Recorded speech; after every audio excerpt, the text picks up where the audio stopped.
Not yet. We've come to the end of the first day of questioning of Bob Quick at the undercover policing inquiry, though it will only be another hour tomorrow, we've just been told at the end. He's been taken through a lot of very procedural kind of stuff about who was there, where, when, what was, the actual timeline of the drafting of the submission to the Stephen Lawrence inquiry, all of which has been leading us up to the famous meeting in Bob Lambert's garden between Richard Walton, who was a member of Bob Quick's team, with HN81, the undercover officer cover named Dave Hagan, who infiltrated Movement for Justice, which was part of the support group for the Stephen Lawrence Justice Campaign. I think it's fair to say that Bob Quick did not recognise anything that was in that file note as being truthful. He called it an exaggeration. He said these were not topics that they were discussing within the review team. John Bevan was the undercover research group. What did you make of it? Yeah, it's the same as we heard this morning. It was the intelligence from the STS was not useful, was useless, basically, more importantly. It came in after the drafts had been written and they were edited, and they were, it was a long and windy process to get submissions into the inquiry, which we fully recognise. I mean, it was a month before the submission was finalised, so there was plenty of time for any information that came from that meeting to be put into the submission. So I mean, I didn't really buy that line, but I mean, his point was that that Richard Walton, what Richard Walton was purported to have said in this meeting to HN81 were things that he wouldn't know about, and the idea that he was briefing the commissioner was just a nonsense. This was not how it worked. So, he was a junior member of his team. So it's again one of those documents where the STS sort of exaggerate their own importance, their work, and now this has been fully dismantled. Like they even talk up their own work, and then if you hear from the other side of the consumers of the intelligence saying that is absolutely useless, that is a very important finding for omitting, I think, and for today. I mean, I think it should be pointed out that there's nothing in the submission from the Commissioner to the Part 1 of the Stephen Lawrence inquiry that suggests any kind of concerns around campaign groups. I mean, the fact that the topics that are covered in this meeting do not appear, I think is, I mean, more than anything else. Yes, very telling. Do you know what I mean? Yeah, it's telling, and it sort of adds to the evidence we heard this morning that the team that had to sort of prepare the Mets work for after hearing they were institutionally racist. And I don't dare to say the word to say it's not institutionalized, it's institutional. They said, we don't need all kind of spying information on the campaigns. If we want to know what they think and what they're going to do, we're just going to talk to them, which is like a much better approach, of course. I mean, that was certainly what John Grieve talked about this morning. I mean, I don't think Bob Quick really was talking to that point. The point he was talking to was that these topics were not things that he was putting his mind to in his role. The draft submissions were not around these topics. Yeah, they were different topics, and that, essentially that what Bob Lambert had drafted in that file note was, an exaggeration of the importance in both directions. But in both directions. That what Richard Walton was purportedly saying would not be things that he had any insight on, and the information that HN81 was providing was not things that would feed into the process of writing the submissions. So it was totally useless again. Yeah, no, I was just saying that.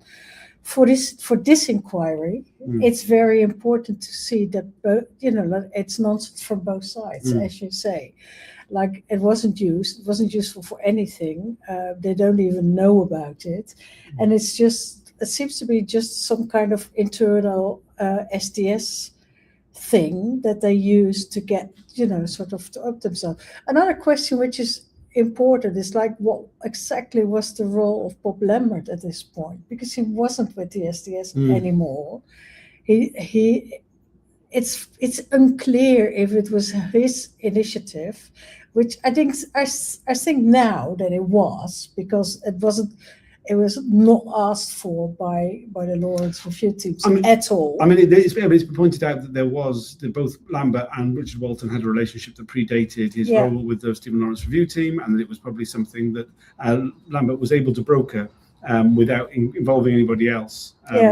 We had a quote there from Sarah Thornton, who will be giving evidence to the inquiry next week, I believe, about how it was self-tasked, that this was something which she was unaware of. I mean, certainly she wasn't part of the Stephen Lawrence review team, but she had a parallel role in briefing the Commissioner on the developments of the Stephen Lawrence inquiry.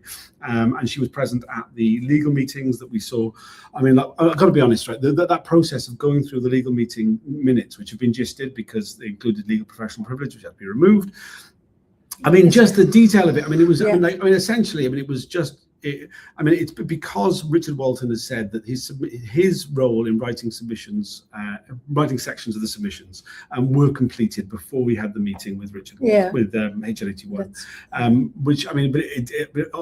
What became clear was like, no, these were all work in progress, and just because something was completed didn't mean that it wasn't being revisited regularly up until at least the 18th of September. And we shouldn't forget, we're going to hear from Walton himself tomorrow and day after tomorrow, that this meeting in Lambert's room has been investigated before. And it was decided by the CBS that Walton would have a case to answer if he hadn't retired on the day that became known. So, he is a bit of a bitch, Walton. So he saw it, and then we'll talk about that tomorrow, but he moved on to a think tank to do exactly the same work, like writing awful reports about left-wing groups. So who do we believe here? Yeah, I mean, I think it's interesting. Bob Quick, particularly in reference to that last paragraph of the file note, which talks about the influence of the hard left and anti-police elements on the black community, said this sounds very special branch. It's not something that I would recognise. It's not something we're concerned about. It's not something that came up in the discussions within the review team. That was not what we were putting our mind to. We were looking to find ways of responding to the criticism, and that was, it wasn't about things like that. It was just a different topic. Obviously there was a lot of there's a comment here, a surprisingly edifying day. I mean, possibly. I mean, in terms of the undercover policing inquiry, I guess maybe not edifying in any kind of sense that a normal person might feel it, but for undercover police watchers, that's what it's like. I didn't feel that. I didn't feel like we learned a great deal, to be honest. I mean, I think like the sense that, I mean, I think there was things that we knew about that we could dismiss. I think we learned to dismiss some more things, maybe, but I don't think we added. I mean, possibly, but maybe when we go through the transcript, as often the case, we take more out of it. Nuggets come later. But there is more to come. To clarify for the witnesses. Yeah. Okay. Fair enough. Yeah. Okay. Fair point.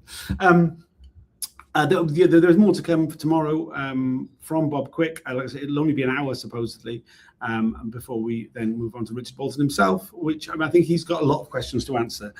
It'll be interesting to see if he stands by what Bob Lambert wrote about him, or whether he's just going to turn around and go, no, that's not what it was like at all. I mean, that would be interesting. Likely. Yes, say highly something like yeah. that. Absolutely. From things that are bad for him. So an interesting day. I think I would like to reiterate ACAB always. I don't, I think though the witnesses today have been much more straightforward than we're used to at the undercover policing inquiry, it doesn't mean that we think they're good people, or doesn't mean that I do anyway. Whatever everybody else might think. Is there anything else you'd like to add? No. Okay. Thanks for joining us. Thanks to everybody who's liking and sharing these videos.